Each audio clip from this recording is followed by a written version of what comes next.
India TV 9 news Maharashtra. Solapur कृषी उत्पन्न बाजार समितीच्या निवडणुकीसाठी आमदार सुभाष देशमुख यांनी भारतीय जनता पार्टीच्या कार्यकर्त्यांचा स्वतंत्र पॅनल उभा केल्यानंतर सायंकाळी 5 वाजता दुसरे ज्येष्ठ आमदार विजयकुमार देशमुख यांच्या काळजापूर मारुतीजवळील श्री सिद्धरामेश्वर लीला या निवासस्थानी आमदार देशमुख यांची भेट घेतली। विजयकुमार देशमुख यांनी त्यांचे दारातच बुके देऊन स्वागत केले। या दोन्ही आमदार देशमुखांमध्ये बराच वेळ बाजार समिती निवडणुकीच्या अनुषंगाने चाय पे चर्चा झाली।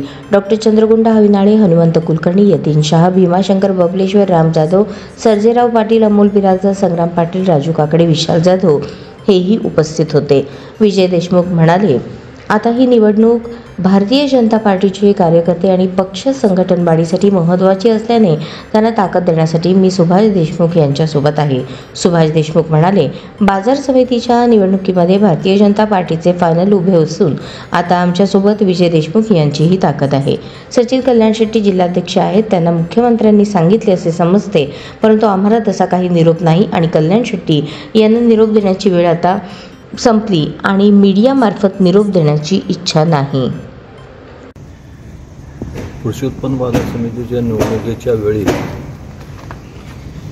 ज्या काही पॅनल झाले, काही पॅनल काँग्रेसला घेऊन आपले भारतीय जनता पक्षाचे काही नेते लोक गेले आणि बापूंनी जी काय आपल्या भारतीय जनता पक्षाच्या कार्यकर्त्यांना जे हाक दिलं की बाबा आपल्या पॅनलमध्ये फक्त भारतीय जनता पक्षाचेच कार्यकर्त्यांना आपल्या संधी दिली जाईल आणि आता खरं तर ही वेळ आहे भारतीय जनता पक्षाच्या कार्यकर्त्यांची ताकद वाढली आहे आणि त्यात भारतीय जनता पक्षाच्या कार्यकर्त्यांची निवडणूक असल्यामुळे या निवडणुकीमध्ये आपल्या पक्षाच्या कार्यकर्त्यांना ताकद देणं हे आमचं कर्तव्य आहे। त्याप्रमाणे मी बापूंच्या बरोबर केलं। मला असं वाटतं ते अध्यक्ष आहेत, त्यांना मुख्यमंत्र्यांनी सांगितलं असं मी तुमच्या माध्यमातून ऐकलेलं आहे।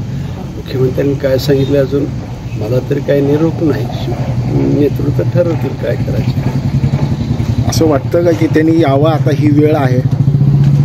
आता ती वेळ बहुतेक संपलेली आहे आणि मला तुमच्या मार्फत निरोप द्यायची काही इच्छा नाही तशी यावं।